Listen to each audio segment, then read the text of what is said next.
vamos falar aqui de uma parábola que é tão conhecida e às vezes a gente demora um pouco a entendê-la, né? Passa por ela diversas vezes e aí quando a gente para olhar no detalhe, a gente começa a ver a profundidade quanto Jesus é atemporal, né? Independente do tempo, 2024 anos atrás, ainda nos surpreende as palavras, né? E aí temos o livro Premissas do Reino, onde eu baseio esse estudo, né? Semente de luz e vida. E aí de uma forma poética, né? Sem alterar a parábola, a gente começa a ver. Chama atenção para essa imagem, que fala de semente, luz e vida, né? E aí está a semente tão falada, tão divulgada no Evangelho, né? O trigo, o joio e o trigo. E aí as mãos que trazem a semente da vida dourada com a energia que Jesus portava, né? A luz. E aí eu começo falando aqui desse cidadão aí que é muito famoso, muito conhecido, até hoje muito estudado, né? No meio psicológico também.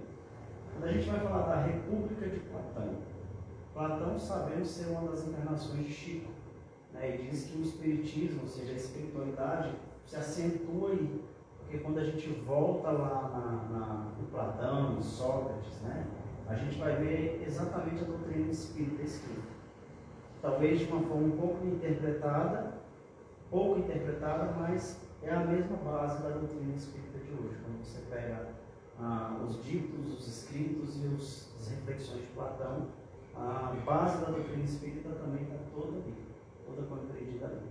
E também não podia ser diferente, uma vez que era uma das encarnações de Chico, né? E ele dizia assim: onde se sonhava uma cidade ideal, ele dizia: cuidado com a música que os governos dão às pessoas. Conheço um estado pela música que seus governantes dão ao povo, pois música é padrão vibratório.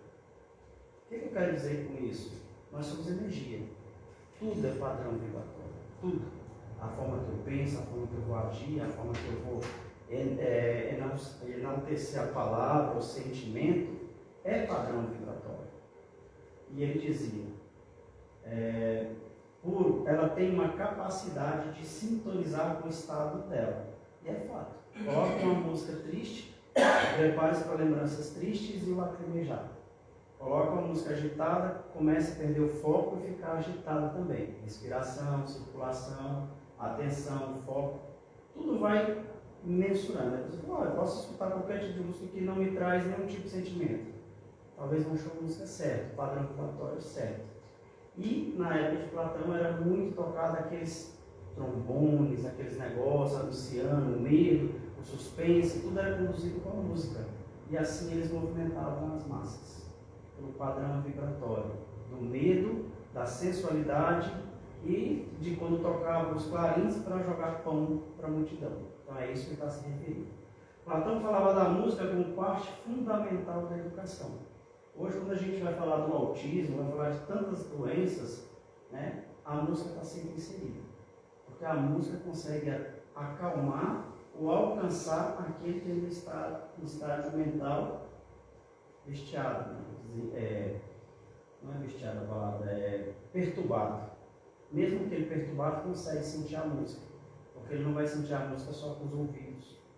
Assim como o espírito evoluído não enxerga só pelos olhos, ele sequer precisa dos olhos.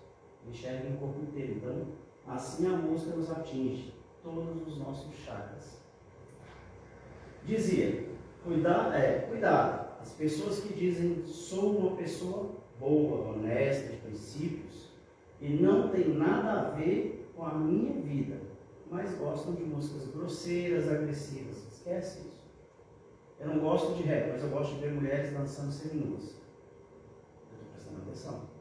Eu não gosto daquele cara que xinga, mas estou contando uma fofoca. A música do vizinho me irrita, mas de vez em quando eu também começo a vibrar achando bom uma tocada, uma batida. Então, quando eu digo, não tenho isso, sou honesto, lembra daquele que muito fala e pouco faz? Assim é aquele que gosta de músicas grosseiras e agressivas. Pode dizer, eu acho que isso é só arte, mas aquilo interfere no seu estado vibracional. Pois diante de alguma situação, dificuldade ou problema, sua mente vai correr para este padrão vibratório. Quando a gente está depressivo ou quando a gente está na questão sentimental, nós não queremos escutar pagode. Nós queremos escutar músicas internacionais, década de 80, 60, de 30, né? A gente gosta dessas musiquinhas mais melô, né? Essas musiquinhas mais batidinhas, românticas, né? A semente existe uma velocidade maior do que o pensamento. Eles estão perto de descobrir. A ciência já está bem avançada nisso aí. E aí eu chamo por essa imagem aí. Está um pouco mais escura, ela é bem mais bonita essa imagem. E aqui sim, então a gente falou de padrão vibratório, falou de música, falou de elevação e aceleramento.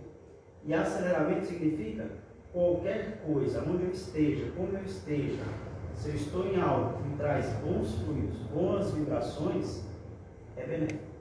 Não é a religiosidade, não é o ambiente. É o que eleva ou o que abaixa. E aí, a gente está falando de quê? De som.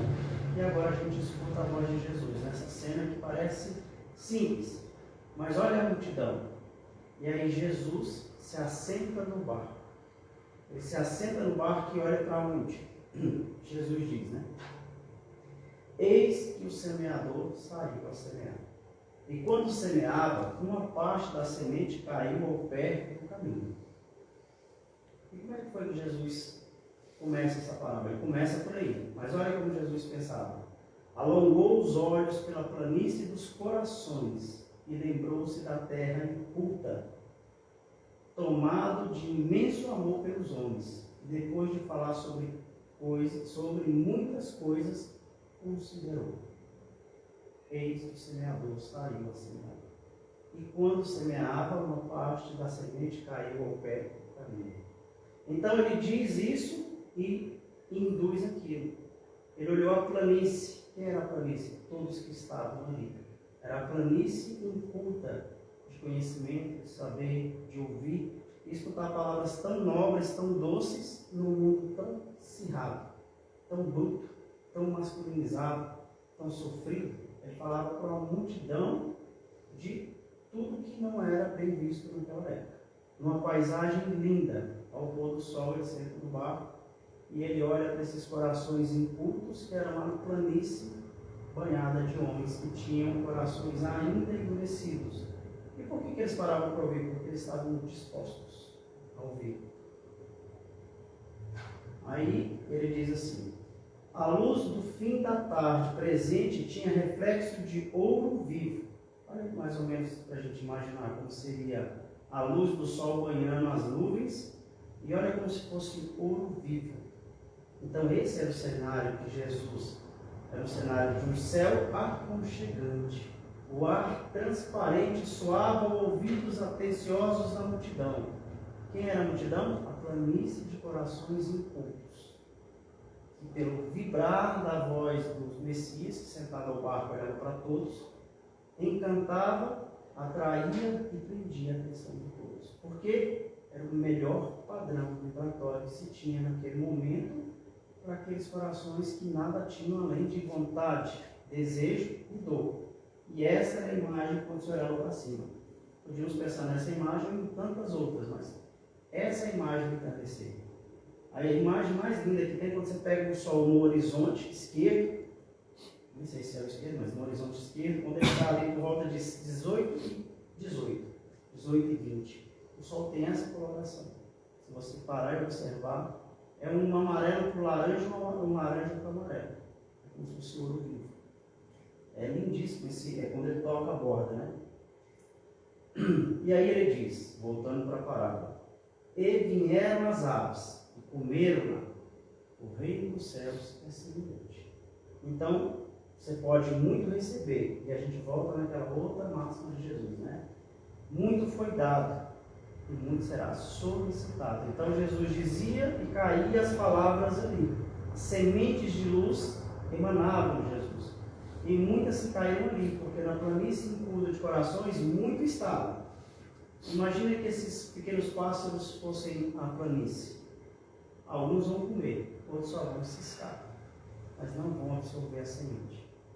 E é isso que essa parábola diz. E vieram as aves e comeram. Quem comeu? Quem aceitou a semente, quem entendeu, quem se ressignificou. Né? E o reino do céu é semelhante. Por a luz, por amor, para aquele que muito recebeu e hoje é chamado a contribuir. E não chamado para muito deu, agora vai cobrar. Não é cobrar, ele solicita. Jesus não cobra ninguém, né? E aí nós vamos para essa segunda imagem aí. Eu sempre quis saber o que é joio. Você lê isso a vida inteira, mas minha professora não mostrou o que é joio. Joio é esse verdinho aí, ó. Olha como parece com trigo. E ele diz assim: o homem bom semeou a boa semente na terra, na boa terra, naquele que estava disposto a ouvir. Enquanto dormia, um homem mau semeou o joio na boa terra, porque o cara era bom, mas ele incutiu más ideias dele. E cresceram trigo e joio, trazendo para nós, recebemos, às vezes colhemos, às vezes deixamos passar. Ou às vezes colhemos, mas quando eu tenho uma dúvida, eu começo a duvidar, porque eu tenho o joio no meio da minha plantação. E aí você vê esse campo dourado, bonito, que é o sentimento de fazer a fraternidade, de amar, de respeitar. Mas quando eu sou contrariado, talvez vá nascer um pé de joio lá na minha plantação. Porque a minha terra é boa, tanto para o bem como para o mal. Né? E aí, olha como são parecidos.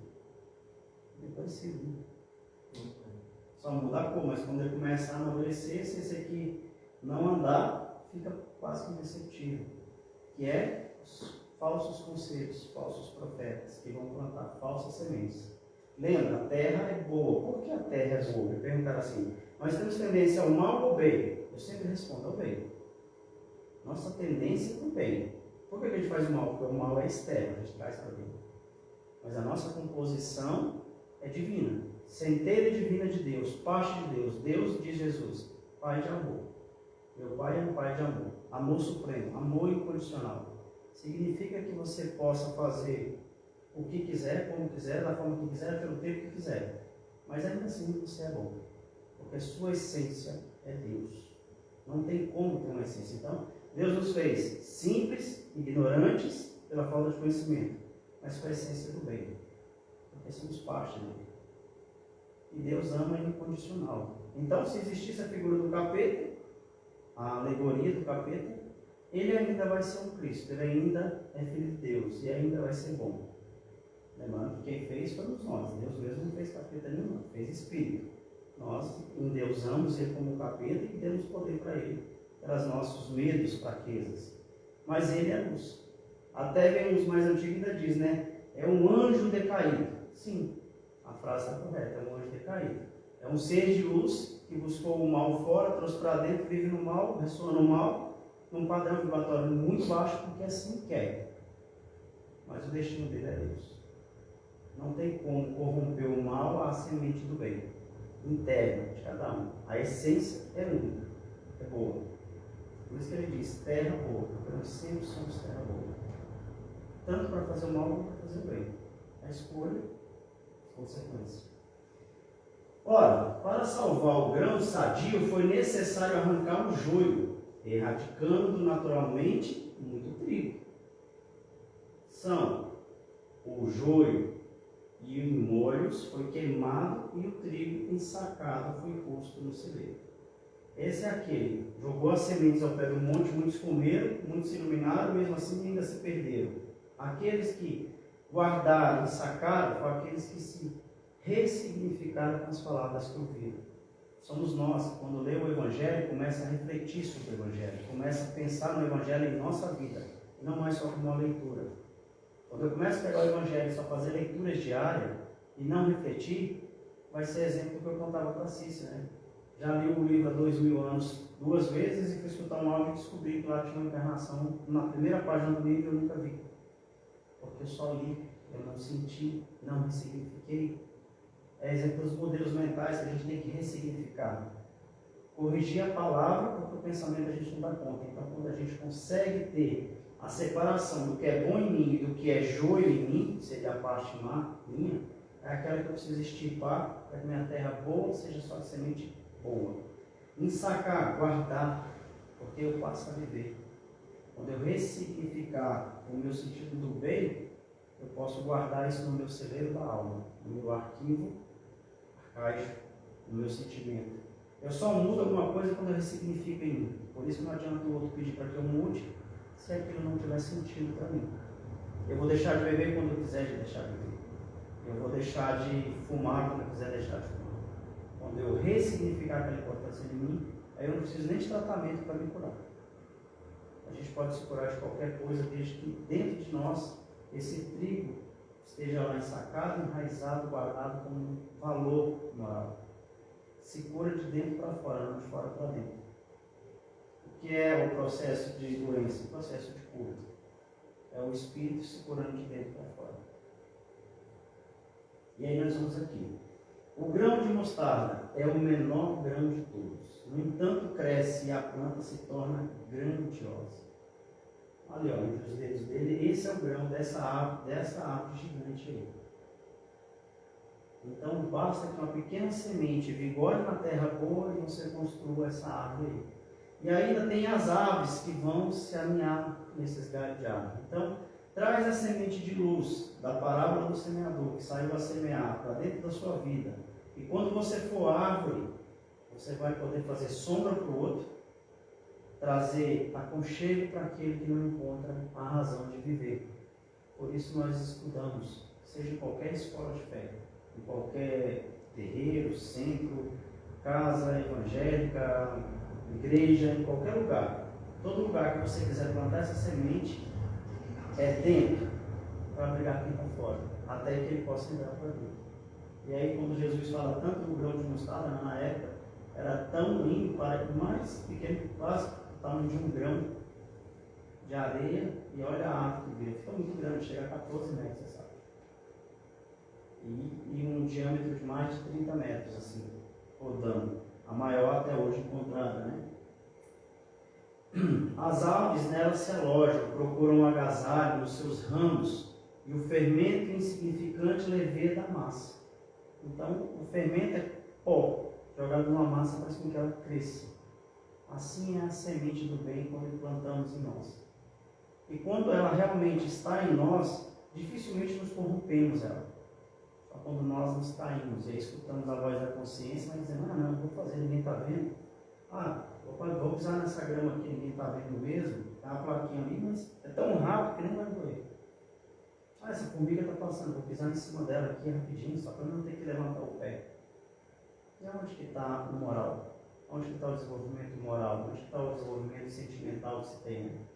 O tesouro de um homem encontrou é tão valioso que tudo possuía, vendeu para tê-lo. Se o outro homem descobriu uma pérola de incomparável valor e tudo se desfez para consegui-lo. É aquilo, eu olho para o outro, quero do outro, sinto do outro, e esqueço que o meu próprio tesouro sou eu que construo. Aí vem uma outra palavra e diz, né? Acumule os tesouros no céu, porque lá as traças não roem, aqui se perde. Enquanto nós não entendermos que nosso padrão vibratório vai mudar através de nossos sentimentos, aplicações desse sentimento e a vivência desse sentimento, eu posso vender tudo que eu tenho e buscar sempre o sonho que me foi computado, mas não que eu sinta que vai fazer essa diferença para o próximo. Então é sempre descobrir essa pérola em nós. Uma rede lançada no mar reúne muitos peixes, bons e maus, que foram separados por pescador. Jesus falava em rede, falava em peixe, jogava rede, pegava peixes, né? Ele disse para Pedro, vamos ser pescadores de homens, de almas. Veja quantas almas estão cruzou o nosso caminho hoje. Quantas redes nós jogamos. Que rede é essa, Júlio? Os olhares, sentimentos.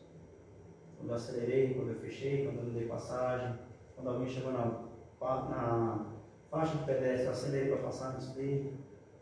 Eu estou jogando a rede, pegando peixes. Por que eu estou pegando? Porque eu estou pegando sentimento. E aquele que eu não respeito me olha com um olhar de desdém, me olha com um olhar de tristeza, me olha com um olhar de raiva. É aquele mendigo que bate na janela do carro, eu fecho e digo para ele, não, sai, não quero, sabe? Ele já está numa situação de miséria. E a rede que eu estou jogando nele não melhora ele vai ser o peixe mau para mim, mas ele também vai projetar a energia mal dele em mim. Ainda que você não tenha nada do ar, seja gentil, seja educado, baixa o vidro, diga que não tem, diga que não quer, diga que não pode, diga que vai orar para ele. Faça ele ser um peixe bom e não um peixe mau que te amaldiçoe. Quantas vezes a gente sai de casa cruzando com as pessoas com a cara, quando a pessoa olha para você, balança a cabeça e você fecha a cara. É a rede que você está pegando as energias. Assim, mais tarde, serão separados os homens que se candidatarem ao reino dos céus. E isso foi interpretado de outra maneira. Os bons que vão para o céu e os condenados. Aqueles que já vão ser salvos. Tem uma prima que ela sempre diz isso. Não, nossa religião lá, todo mundo já vai ser salvo. Aí vocês têm que lutar para ver quem sobe.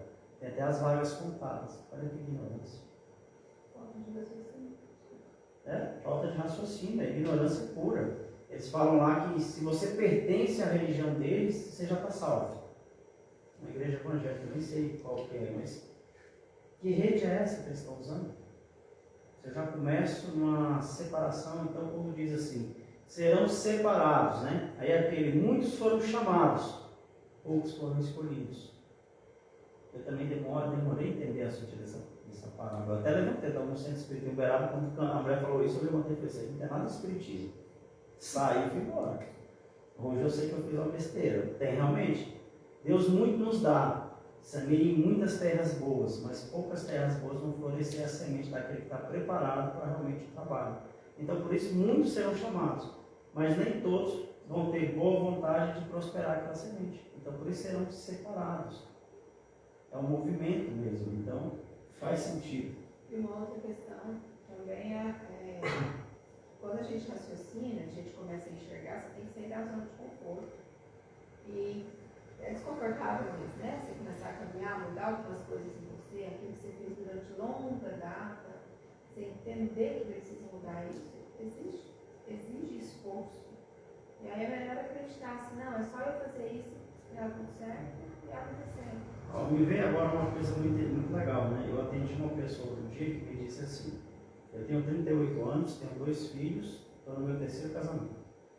O meu marido morreu de câncer. Minha mãe morreu há 47 dias. Meu pai morreu há 7 anos. Tenho 4 irmãos. Querem me matar. Se descobrir onde eu moro, me matam. Meu filho tem 19 anos e tem doença mental. Totalmente dependente. Tem 19 anos que eu com ele. O menor tem 6 anos e descobriu que tem paralisia mental também. E eu estou com um pênfigo vulgar. Que é uma doença que dá uma ferida que ela vai te comendo viva, né? Fica uma coisa. Tenho 38 anos, sou jovem, não sei mais o que fazer. Meu marido ameaça me deixar.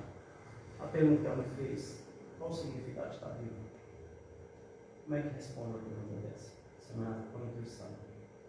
E aí, a gente vai lá e ressignifica o que é o filho que está doente, o que é o que ela perdeu, o que o reino do céu vai separar.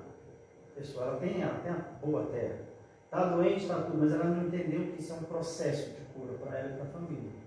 Aí você tem que ir lá ressignificar. Aí eu falei, você já passou por alguém? Já passei por um psicólogo. Falou que eu realmente estou perdido. O psicólogo falou assim.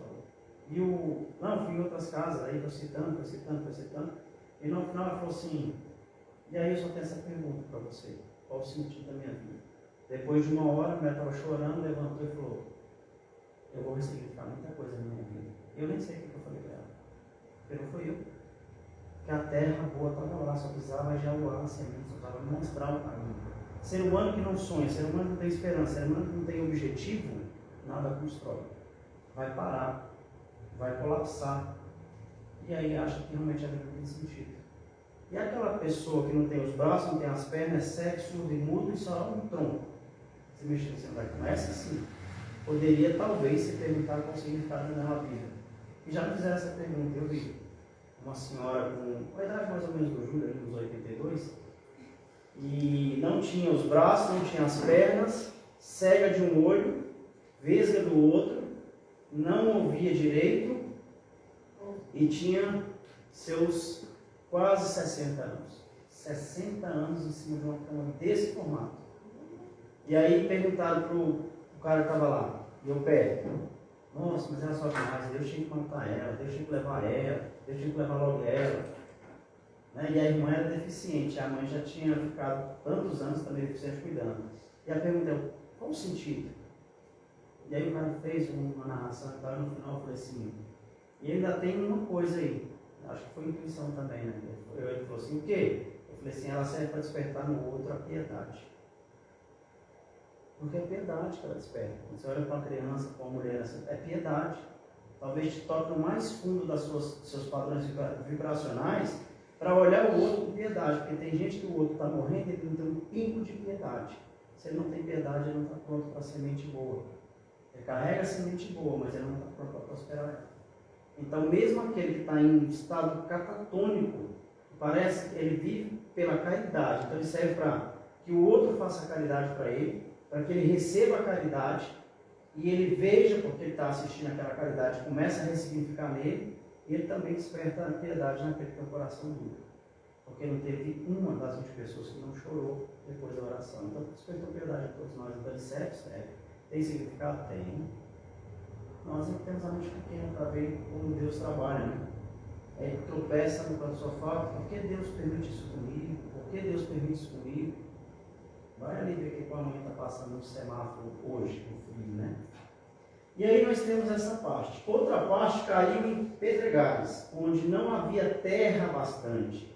Vindo o sol queimou-se, secou-se, porque não tinha raiz. É aquele que absorve aqui e sai aqui. Esse é as terras onde a semente foi plantada, onde Jesus jogou todas as sementes de luz. Olha lá. No caminho caíram ao pé do caminho, vieram aves e comeram. Aqueles que vieram te corromperam, e você deu ouvido. Aquela que caiu no meio da pedra, estava com tanto má vontade que meu coração deu uma pequena planta lá e murchou. Esse aí não murchou, foram muitos de nós. Depois aquele que eu tinha tanto orgulho para lá, sufocou muita semente que deveria ter crescido. Lembra do joio? Tem uma grãozinho de trigo. E tem aquele que tinha terra boa e estava disposto. Tinha ressignificado o sentimento das palavras que ouviu. Olha as expressões. E veja se nós não passamos por elas. Somos nós. Somos as terras. Somos as sementes que ouvimos. Quando diz que a gente muito nos foi dado, tudo que falou de Deus em qualquer momento da nossa vida foi a semente boa. O que nós fizemos com essa semente nos coloca nessas posições. É só saber como quer usar a semente. Então, muito foi dado, muito será pedido, cobrado não. Porque quando você está bem, você vem por si só. Olha lá, a diferença. As coisas ocultas, ele as revela em parábolas. Era uma vez um homem, pai de família, preparou a terra, plantou-a, cuidou, trabalhou e construiu nela um lar, edificou uma torre e arrendou-a a trabalhadores. Então agora eu pego uma terra, preparo uma terra, deixo ela ficar boa. É aquele quando eu aconselho, né? E na época dos frutos mandou buscar a parte que lhe pertencia. Olha aí, Jesus trabalhando. Te dando, preparando, deixando. E na hora que está bom, Ele te chama. Para que seu fruto também seja fruto do próximo. Né? Aí, pertence quem? A luz é Deus. A semente que Deus nos planta, Ele vai chamar de volta. Os poceiros, somos nós, os poceiros da terra, mataram os primeiros servos, os que vieram depois, e mesmo o filho do homem, os criminosos o mataram. É quando a gente para de seguir a lei divina. A gente começa a matar a luz que carregamos. Né? Quando, porém, o dono veio, o pai disse ao filho: vem trabalhar em minha vinha? E ele disse: não quero. Mas, arrependendo-se, foi. Chamado o segundo filho, este respondeu: vou, mas não ligou importância. E a outra caiu em boa terra, deu fruto, um a 100, outro a 60 e outro a 30. Somos nós no meio da multidão.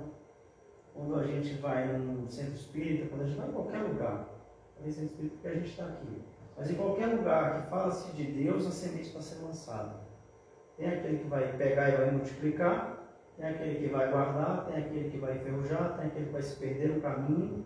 E aí o pai está chamando. E tem o filho dizendo que não quer. É aquele que eu estou com a Bíblia debaixo do braço, estou empalitosado, estou endeusado, mas eu saio da igreja e já saio xingando. Saio do centro espírita, já saio condenando. Sai de um terreiro de umbanda, já sai olhando para o outro e criticando. Sai de um terreiro de macumba, olha para um centro espírita para a igreja de bando de bobão. Não sabe o que estão fazendo. Nós é que sabemos a verdade. E cada um vai defender a sua verdade. Cada um vai defender seu ponto de vista.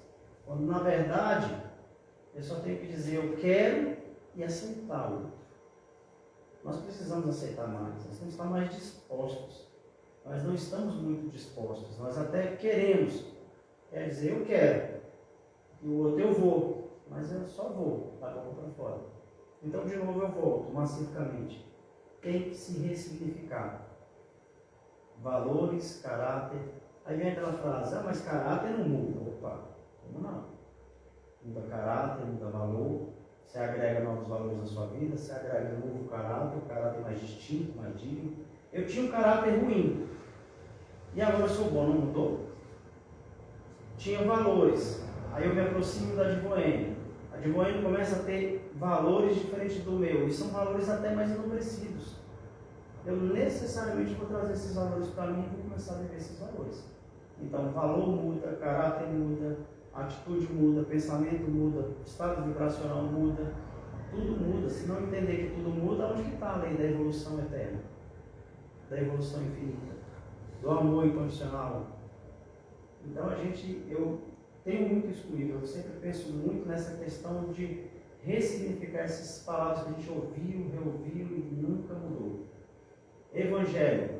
Há 2024 anos todo mundo lê o mesmo Evangelho.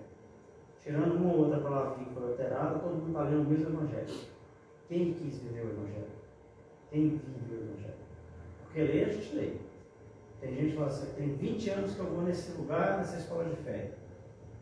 E aí quando você olha, a pessoa tem sempre a mal palavra. Não viveu, só leu.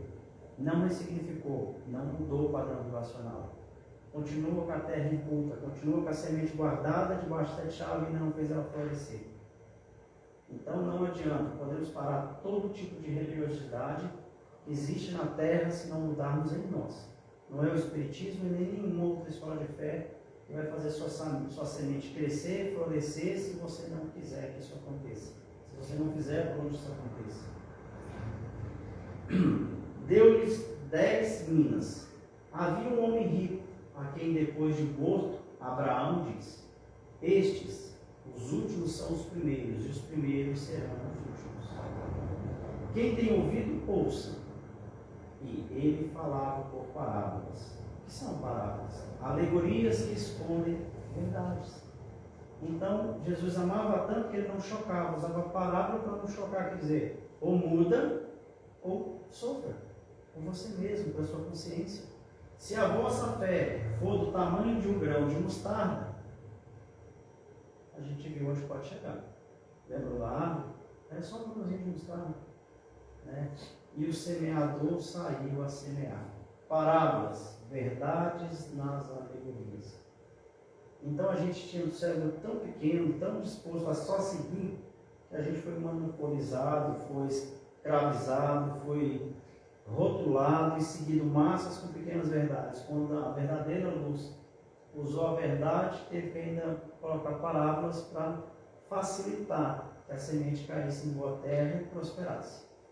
E o que as pessoas pensam que assim, na época de Jesus viveu muita maldade, mas muita gente se elevou na época de Jesus.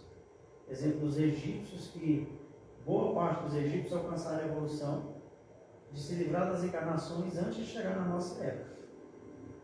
E a grande maioria do planeta estava na época da Palestina, estava na época da Mesopotâmia, lembra da Mesopotâmia aqui? Lembra dos incas, os maias, astecas, os toltecas, os índios, os caboclos e todos esse povo, todo mundo estava por aí, gente. Aí nós somos retardatários, mas a gente sei daqui a pouco que os últimos serão o primeiro. Por quê? Porque aquele que já se elevou, Deus ama. E é nós, ama do mesmo jeito. Não é quem chega primeiro. Eu gosto dessa expressão, né? Jesus diz, meu pai é um pai de amor. Se ele é um pai de amor, só ama. Né? Pensar em Deus como um velho de barba branca não dá mais. Pensar em Deus sentado no trono não dá mais. Pensar num Deus que cria um capeta para tentar o filho que ele ama incondicional, é lógico. Então eu tenho que parar de ver o mal do outro, porque o mal está fora. Se eu trouxer para mim, a minha semente fica perdida. E aí, se eu tiver dúvida, vai nas parábolas. Está escondido ali as verdades, as alegorias. Os grãos se transformam em mesas afortunadas, em pendões de vida, simples e desativadas. Suas palavras são palavras da boca do povo. Ninguém, no entanto, as coordenava como eles a enunciavam. Havia realmente algo nele, na sua forma de dizer. Ninguém falava como ele falava. Pegue as palavras de Jesus, veja se tem palavras rebuscadas, veja se tem expressões mirabolosas, como foi o latim, que foi constituído para que nem todos pudessem interpretá-lo. Antigamente ninguém tinha questão, não podia ler, outros não podiam sequer interpretar. Quantas mulheres, homens e famílias inteiras foram queimadas, degoladas, porque foram pegos lendo passagens. E as palavras de Jesus foram as mais simples. Joio, trigo. Para o entendimento daquela época, que era mais simples. Era simples. E não teve aquele que fez um monte de queimou que tanto de evangelho lá, as coisas? Então, os primeiros cristãos que iluminaram Roma, em cruzes, pegando fogo, porque simplesmente discordavam do poder dominante da época. Então, Jesus tinha a sua energia para falar a sua presença. Eu gosto muito quando Emmanuel escreve Jesus.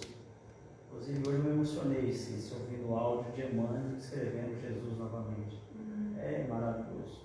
Então, ninguém falava como ele falava, ninguém tinha a expressão que ele tinha, ninguém tinha o padrão vibratório que ele tinha, e ninguém articulava essas palavras de maneira tão profunda. Olha só, o semeador saiu a semear. E ele conta uma história profunda. 2024 anos, a gente está aqui hoje, nesse momento, talvez lendo e ouvindo esse padrão vibratório que nós já ouvimos tantas vezes. Quem sabe agora a gente queira entender que a semente precisa agora criar uma folhinha. Só uma folhinha. Não dá para virar o pé de mostarda, mas dá para virar uma folhinha. Murmuravam até mesmo os que, conspirando, procuravam motivo de traí-lo. Então, aqueles que estavam ouvindo, que não era a terra boa, mas a semente ruim, procuravam jeito de traí-lo, de achar defeito, porque os romanos também ouviram. Os soldados romanos acompanhavam todas as pregações de Jesus, mandados por todos aqueles que não queriam tumulto, Pôncio Pilatos, Herodes, os soldados, aqueles que se convenciam. Tinha soldados que largaram a farda e foram seguir Jesus. Tinha soldados que se animavam, mas tinham medo de ser crucificado como ele. Mas a semente ia sendo plantada. Então, o que a gente precisa plantar? A boa semente, a boa palavra, o bom sentimento. Né? Principalmente os homens. Né? Por que eu digo os homens? Né? Porque a gente tem dificuldade de olhar um para o outro e dizer: pô, mas você está bonito hoje, você está bem hoje, você está simpático hoje. Não, isso é minha personalidade, não posso. Está aí o homossexualismo aí fora para provar para a gente que pode. Ou acha que não tem esse sentimento também? Aquele que nunca abusou hoje vive a mesma condição, para que possa experimentar a experiência e ressignificar sentimentos não alcançados. Né? Falava com autoridade, reconheciam todos. A semente é luz, é vida. Vida na semente, luz na vida. Como diz Assis, é água com açúcar, Assis? É, mas a gente tem que pensar. Ainda tem 15 minutos de água com açúcar. O reino dos céus está dentro de vós. Vós sois deuses. Buscai primeiro o reino. Essas são palavras de Jesus. Vós sois deuses.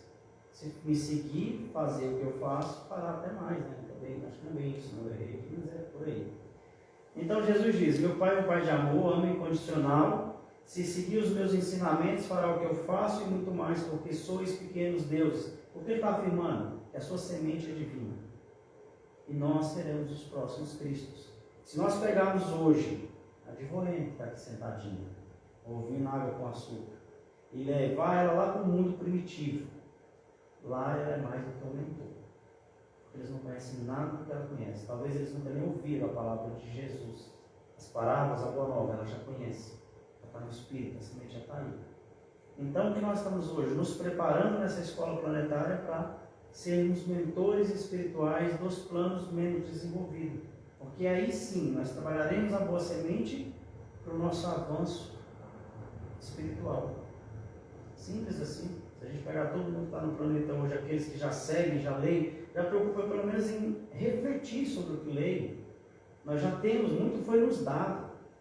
Pega um planeta primitivo, numa outra galáxia, ou num outro sistema solar, para aquele embrutecido que acabou de sair do reino animal e entrou no reino hominal.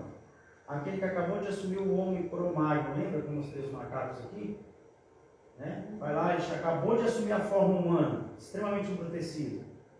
Põe a Advoene do lado e ele. A Advoene é o santo, aquele que aparecia, aquele que falava espiritualmente sem um corpo, ele é anjo, ele é Deus, vai ser venerado.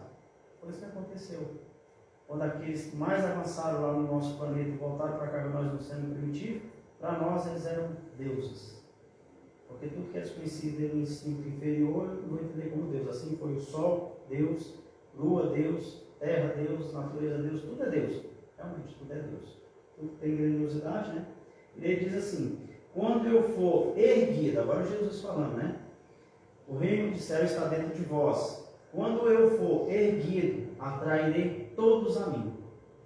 A madrugada era nova, era nova raiada, ou seja, a madrugada estava nascendo e o semeador foi erguido numa cruz. Rasgado os braços atrai o coração à guarda. Então, de braços abertos, o coração exposto, o semeador erguido numa cruz, de braços abertos, chamava todos aqueles que tinham recebido a semente de luz. Dias antes, Jesus entrava em Jerusalém aplaudido, ovacionado com ramos, tapetes de flores e multidões se agoniando para ver Jesus. Dias depois, Jesus estava sendo erguido numa cruz, cuspido, batido, agredido, não humilhado, porque ele entendia que ele era só ato de ignorância e não mais de maldade. E porque Jesus se derramou uma lágrima na cruz, não foi de dor, foi de amor. Porque ele amava tanto aqueles que agrediam, que ele pensava assim: eu amo perto do meu Pai, condicional. Jesus não sofreu fisicamente, ele sofreu uma lágrima que seja por o amor que eles não reconheceram nele, dele por eles. Não foi pela revolta, porque quando Jesus volta no terceiro dia, né, Júlio? E ele ressurge agora na mansão dos mortos, né, desce lá, e volta, né? Ele não pergunta assim: quem foi que me pregou? Quem foi que me bateu? Cadê aquele soldado que me chicoteou? Quem foi que fez aquela cruz que eu carreguei? Ele não perguntou a ninguém. Ele vai e continua a pregar a semente. Por quê? Porque era incondicional. Incondicionalmente o amor. Caminho para a vida, o semeador. Caminho até a porta, o semeador. A cruz das renúncias e sacrifícios como uma áspera luta na gleba do Espírito. Então, a cruz de renúncia e sacrifício. Não é para você se chicotear não, viu, Júlio? Você fazer na época de padre lá, que você está se batendo. Não é isso, não. Não é se covardear. As pessoas falam assim: ah, não vou fazer isso porque isso me mata. Tá bom. Mas lembra da lei da conservação. Seu corpo uns dizem que é santuário, né? É um santuário que abriga seu espírito. Então, tudo que você fizer para eliminar esse corpo, você está tirando a boa terra da boa semente. Porque nós vivemos espiritualmente e fisicamente. Ao dormir hoje, nós vamos deixar o corpo. E é incondicional. Você cochilou, deixa o corpo. A pessoa fica lá 3 minutinhos cochilando e tem uma vida de um sonho lá e volta e fala: não, cochilei só 3 minutos e tive um pesadelo enorme. Você não sabe o tempo que você ficou lá? Aleatoriamente, 50 anos antes está na nossa frente. 1 minuto nosso pode ser quantos anos lá? E a gente cochila, o espírito corre. E aí você volta para esse corpo assustado.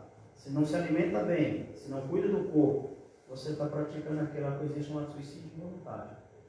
A terra é o corpo, o espírito é a semente. Tem que cuidar dos dois. Então, cuidado com obesidade, cuidado com excesso. Ainda fala, não dá só o excesso. Viu como você pode dar o excesso? Contribui, porque é a terra e o espírito nas lutas da greve, ou seja, na terra nas lutas. Né? O reino dos céus está dentro de vós. Isso, professor, tá?